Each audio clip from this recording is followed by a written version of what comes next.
This is part one of a World War II hero in our family, Joe Otto Long, who fought with three different nations and with celebrities as well. As an 8th Air Force Flying Fortress gunner, former Staff Sergeant Joe Long Jr. earned Distinguished Flying Cross for meritorious service on more than one score of combat missions. He also received the Air Medal with 3 oak clusters. Actually, they're called oak leaf clusters, the Bronze Star and the Silver Star. But really, that's getting ahead of the story here. Long had joined the fight against Adolf Hitler a year and a half before the United States entered the war. The Canadians presented him with 4 medals, one of them 10 times, and the Queen of England awarded him the George Medal and a knighthood for his service to the House of Essex. Honorably discharged from the Royal Canadian Air Force in September 1942, he enlisted in the U.S. Army and was stationed in London for 9 months as a military policeman.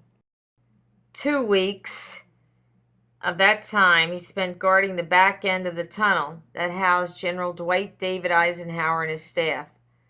The tunnel was 150 feet underground, as the London Blitz was occurring above ground. In May 1943, he applied for transfer, went to the U.S. Army Air Force Aerial Gunner Training School in England.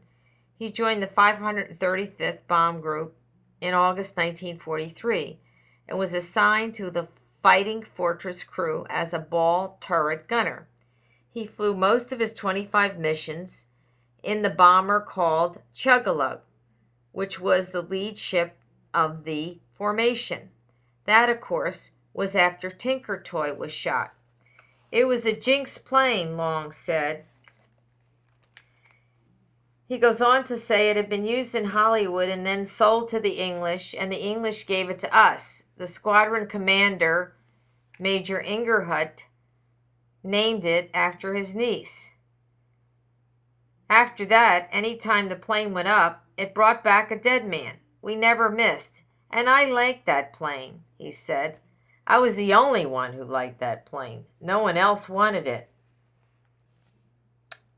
Clark Gable and Jimmy Stewart, 2 of the reigning stars in Hollywood at the time, served in Long's heavy bomber group during the war. The rank and file had no contact with Gable, who flew as a tail gunner, surrounded by 25 escort planes.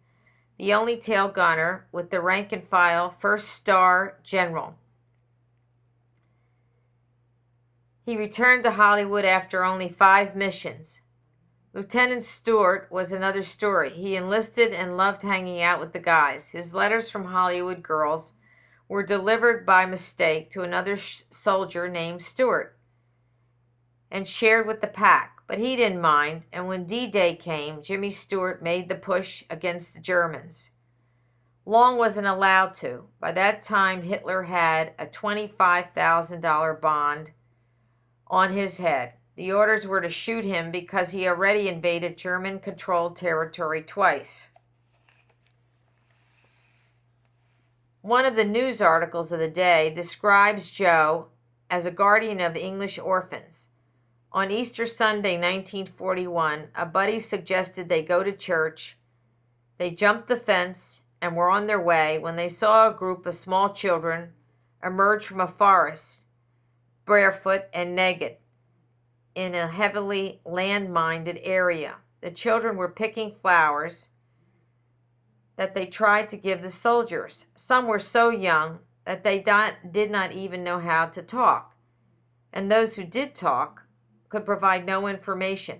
Townspeople informed the soldiers that 2 orphanages had been hit during the night in a bombing raid. The soldiers took care of the orphans and eventually placed them in a village that served as a refuge for English people over the age of 80. The story had a heartbreaking ending, however. The German advance party wiped out the entire town along with all the orphans. Joe, to this day, is heartbroken over this horrendous wartime atrocity and remembers the orphans fondly, as he wanted to bring them to the States for adoption. The upcoming parts 2 to 6 of these wartime stories will be told in Joe's own voice, recorded by a Lawton Constitution reporter at the time. And please take time to listen, and I will get these up as quickly as possible. Thank you for listening.